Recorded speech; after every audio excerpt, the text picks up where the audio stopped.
শহীদ president Ziaur Rahman কারো মুখের দিকে তাকাইয়া তার পররাষ্ট্রনীতি পরিচালনা করেন না। তিনি দেশবাসীর মুখের দিকে তাকিয়ে করেছিলেন। জ্বালানি সংকট সমস্যা যাই বলি এসেছিল, সবাই কষ্ট পেয়েছেন, এখানেও যারা তারাও কষ্ট পেয়েছেন।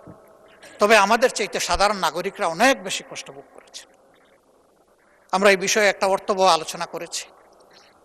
এই সুযোগ দেওয়ার জন্য আপনাকে ধন্যবাদ জানাই।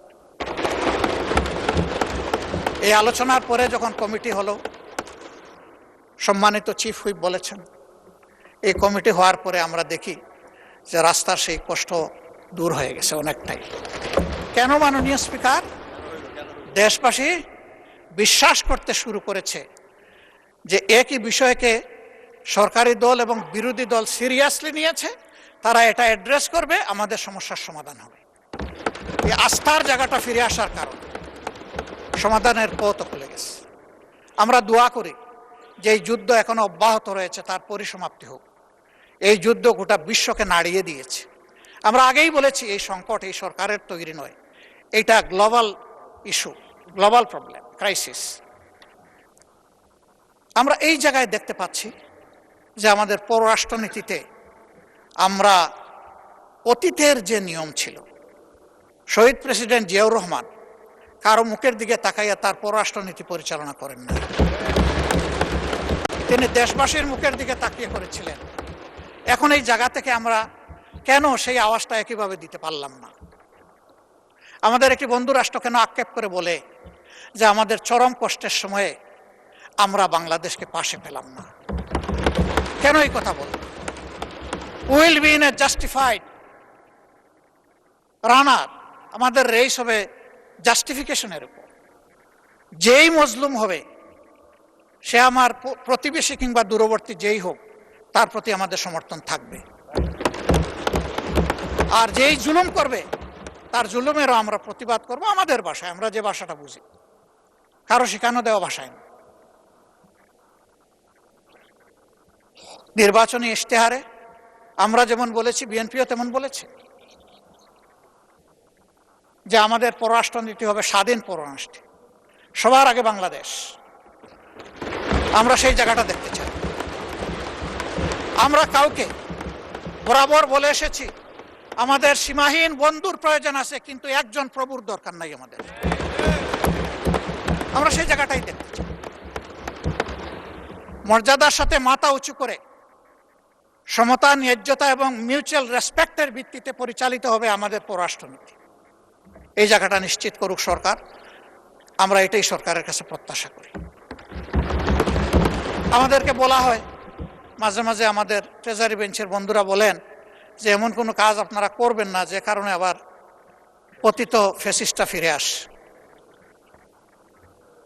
আমরা তো এটা চাই না, কিন্তু নির্বাচনের আগে আমরা দেখলাম কিছু কিছু সিনিয়র নেতা পর্যন্ত তাদেরকে আশ্বস্ত করে নিশ্চয়তা দিয়ে বলছেন আপনাদের সকল মামলা উঠাইয়া দেব, আপনাদের জন্য আমাদের দুয়ার খোলা, আপনাদেরকে আমরা পর্যাপ্ত নিরাপত্তা দেব। আমরা জানি না এখনো তাদের সেই সম্পর্ক বিদ্যমান আছে কিনা। আমাদের কথা একদম পরিষ্কার, ফ্যাসিস্ট আমলে যতগুলো অপরাধ সংগঠিত হয়েছে, যতগুলো খুন হয়েছে, গুম হয়েছে, যত জায়গায় মানবতা লঙ্ঘিত হয়েছে, দর্শন হয়েছে, এই প্রত্যেকটি অপরাধের বিচার করতে হবে এবং সেই বিচার উসমান হাদি পর্যন্ত আসতে হবে। মাননীয় স্পিকার, কিন্তু বিচারের দিকে তাকিয়ে আমরা কিছুই বুঝতে পারছি না। বিচারের অঙ্গনে কি সবুজ পতাকা উঠছে না লাল পতাকা উঠছে না কালো পতাকা উঠছে, বুঝতে পারছি না। আমরা একটা সবুজ পতাকা দেখতে চাই। ওখান থেকে বলা হবে জাতিকে আমরা হতাশ করব না, জাতির প্রত্যাশার আলোকে মজলুমের পাওনা তার কাছে পৌঁছে দেব। না হলে শহীদরা, শহীদদের আত্মা, তাদের আপনজন, গুমের শিকার লোকগুলো তাদের আপনজন, দর্শনের শিকার হয়ে যে মা কেঁদেছে, যার চোখের পানিতে হয়তো একটা নালা নদী তৈরি হয়ে গেছে, তাদের আত্মা আমাদেরকে অভিশাপ দেবে। এই অভিশাপের ভার এই পার্লামেন্টের বহন করা ঠিক হবে না। মাননীয় বিরোধী দলের নেতা, আর কতক্ষণ সময় লাগবে? আপনি যতক্ষণ দিবেন। না আপনারা কতক্ষণ লাগবে? আপনি সারা রাত দিলে আমি রাজি আছি, 2.5 ঘন্টা দিলে রাজি আছি, 4 ঘন্টা দিলেও রাজি আছি। এটা আমার পাওনা।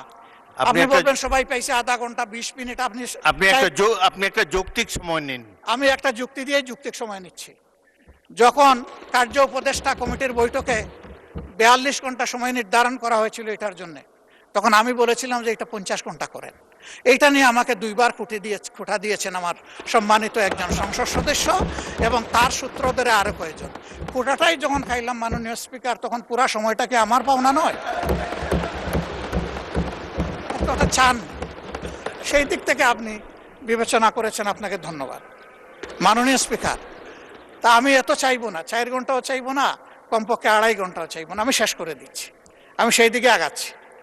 আমার বক্তব্যে যদি কোনো ধৈর্যচ্যুতি ঘটে আমি মাপ চেয়ে নিচ্ছি। মাননীয় স্পিকার, এই বাংলাদেশটাকে আমরা সবাই বলি যে আসেন ঐক্যবদ্ধভাবে এগিয়েছে। তো ঐক্যবদ্ধভাবে এগিয়ে যেতে হলে আসলে মানসিকতায় আমাদের সবার পরিবর্তন আনতে হবে। পরিবর্তন বক্তব্যে নয়, পরিবর্তন আনতে হবে মানসিকতা।